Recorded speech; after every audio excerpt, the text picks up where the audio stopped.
اس سے دونوں فریق کے دلوں کی پاکیزگی کا زیادہ مناسب طریقہ ہے۔ نبی کریم صلی اللہ علیہ وسلم اور ازواج مطہرات رضی اللہ عنہن کو تکلیف دینا جائز نہیں۔ نیز نبی کریم صلی اللہ علیہ وسلم کی وفات کے بعد ان کی ازواج سے نکاح کرنا تمام مسلمانوں کے لیے حرام ہے۔ البتہ گھروں میں آنے کے لیے قریبی رشتہ داروں، گھریلو عورتوں، نوکروں کے لیے کوئی مذائقہ نہیں۔ کفار مشرکین اور منافقین نبی کریم صلی اللہ علیہ وسلم کو بدنام کرنے کی کوشش کرتے رہتے تھے، مگر اللہ تعالیٰ نے واضح فرما دیا کہ دنیا کچھ بھی کہے مگر نبی صلی اللہ علیہ وسلم کا مرتبہ یہ ہے کہ خدا اپنی طرف سے ان پر درود بھیجتا ہے۔ فرشتے دن رات آپ کے حق میں دعائیں کرتے ہیں، اور اہل ایمان کو بھی چاہیے کہ وہ اپنے نبی سے غایت درجہ محبت رکھیں، ان کے گرویدہ ہو جائیں، ان کی مدح و ثنا کریں اور ان پر درود و سلام بھیجا کریں، دل و جاں سے ان کا ساتھ دیں۔ جو لوگ خدا اور رسول کو اذیت دیتے ہیں ان پر دنیا اور آخرت میں اللہ نے نالانت فرمائی ہے اور ان کے لیے رسوا کن عذاب ہے۔ اے نبی کریم صلی اللہ علیہ وسلم، اپنی بیویوں اور اہل ایمان عورتوں سے کہہ دو کہ اپنے اوپر اپنی چادروں کو پلو لٹکا لیا کریں، یہ زیادہ مناسب طریقہ ہے کہ وہ پہچان لی جائے اور انہیں ستایا نہ جائے۔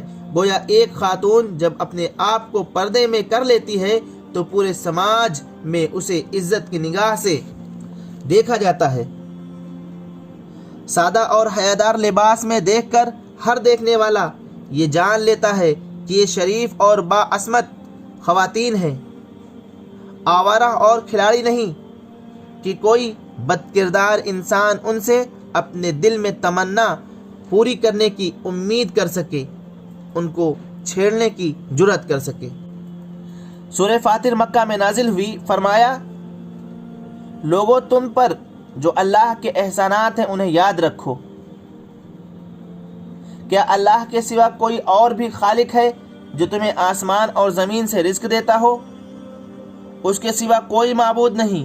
آخر تم کہاں سے دھوکہ کھا رہے ہو کہ خدا کی دی ہوئی نعمتوں سے فائدہ اٹھاؤ اور بندگی کسی اور کی بجا لاؤ؟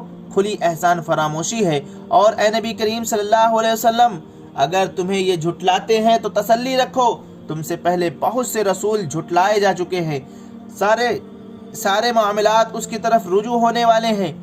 لوگوں اللہ کا وعدہ آخرت برحق ہے۔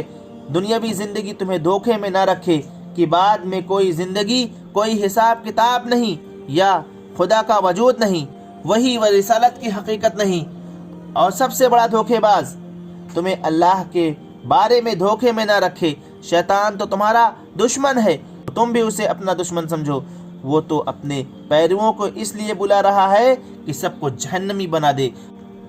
خدا کی قدرت یہ ہے کہ اس نے رات کا سلسلہ دن رات کا سلسلہ جاری فرمایا، چاند سورج مسخر کیے، یہ سب کچھ ایک مقرر وقت تک چلتا رہے گا۔ خدا ہی تمہارا حقیقی رب ہے۔ خدا کے علاوہ جن کو تم پکارتے ہو وہ گٹلی کے چھلکے کے بھی مالک نہیں ہیں۔ تم انہیں پکارو گے تو وہ تمہاری پکار سن نہیں سکتے، اور اگر سن بھی لے تو جواب نہیں دے سکتے، اور قیامت کے دن تمہارے شرک کا وہ انکار نہیں کریں گے۔ حقیقت حال کی ایسی خبر خدا کے علاوہ کوئی نہیں دے سکتا۔ تم سب کے سب اللہ کے محتاج ہو، اللہ غنی ہے۔ خدا چاہے تو تمہاری جگہ دوسروں کو لے آئے، یہ اللہ کے لیے کچھ بھی مشکل نہیں۔ کوئی کسی کا بوجھ نہیں اٹھائے گا۔ اگر کوئی بوجھ ہوا اور قریبی رشتہ دار کو بوجھ اٹھانے کے لیے پکارے گا تب بھی وہ اس کا بوجھ کچھ بھی نہ اٹھا سکے گا۔ نبی تو انہی کو متنبع کرتے ہیں جو خدا کو دیکھے بغیر ڈرتے ہیں، نماز پڑھتے ہیں، جو پاکیزگی اختیار کرتے ہیں وہ اپنی بھلائی کے لیے کرتا ہے۔ سب کو اللہ کی طرف جانا ہے۔ اندھے اور آنکھ والے برابر نہیں ہو سکتے، نہ ہی اندھیرا اور روشنی یکساں ہیں، ٹھنڈ اور دھوپ، زندہ اور مردے برابر نہیں۔ اللہ جسے چاہتا ہے سنوارتا ہے۔ اور اے نبی صلی اللہ علیہ وسلم، آپ ان لوگوں کو نہیں سنا سکتے جو قبروں میں دفن ہیں، آپ تو صرف خبردار کرنے والے ہیں۔ فرمایا کہ جنہوں نے انکار کیا ان کے لیے جہنم کی آگ ہے، نہ تو وہ جہنم میں مریں گے نہ عذاب کم ہوگا۔ ہم ہر انکار کرنے والے کو ایسی ہی سزا دیتے ہیں۔ وہ وہاں چیخیں گے، اے ہمارے رب ہمیں یہاں سے نکال، اب ہم پہلے جیسے کام نہ کریں گے بلکہ اچھا عمل کریں گے۔ ان سے کہا جائے گا، کیا ہم نے تمہیں اتنی عمر نہ دی تھی کہ سمجھدار سبق لے لیتا؟ اور تمہارے پاس تو ڈرانے والا بھی آیا تھا، اب مزہ چکھو، ظالموں کا کوئی مددگار نہیں ہوتا۔ زمین و آسمان کے خفیہ راز اللہ ہی جانتا ہے، وہ سینوں کے راز بھی جانتا ہے۔ اس نے تم کو زمین میں خلیفہ بنایا ہے، جو انکار کرے گا اس کا وبال اسی پر ہے۔ کافروں کا کفر رب کی ناراضگی بڑھاتا ہے اور خسارے میں اضافہ کرتا ہے۔ سورہ کے آخر میں فرمایا کہ اگر اللہ سبحانہ و تعالیٰ لوگوں کی کرتوتوں پر پکڑ کرنے لگ جائے تو زمین پر کوئی جاندار باقی نہ بچے، لیکن اللہ کا یہ کرم ہے کہ وہ لوگوں کو ایک مقرر وقت تک مہلت دیتا ہے۔ جب ان کا وقت پورا ہوگا تو اللہ اپنی بندوں کو دیکھ لے گا کہ ان کے ساتھ کیسا سلوک کرنا چاہیے۔ 18ویں تراویح کا بیان یہیں پر ختم ہوتا ہے۔ اللہ تعالی ہم سب کو قرآن پڑھنے، اس کو سمجھنے اور اس پر عمل پیرا ہونے کی توفیق عطا فرمائے۔ اللہ اس کی برکتوں سے ہمارے شہر و ملک کے حالات تبدیل فرمائے اور خصوصاً ہندوستانی مسلمانوں کو صبر اور استقامت دے اور اللہ کے راستے پر ان کو ثابت قدمی عطا کرے۔ آمین۔ وآخر الدعوانا ان الحمد للہ رب العالمین۔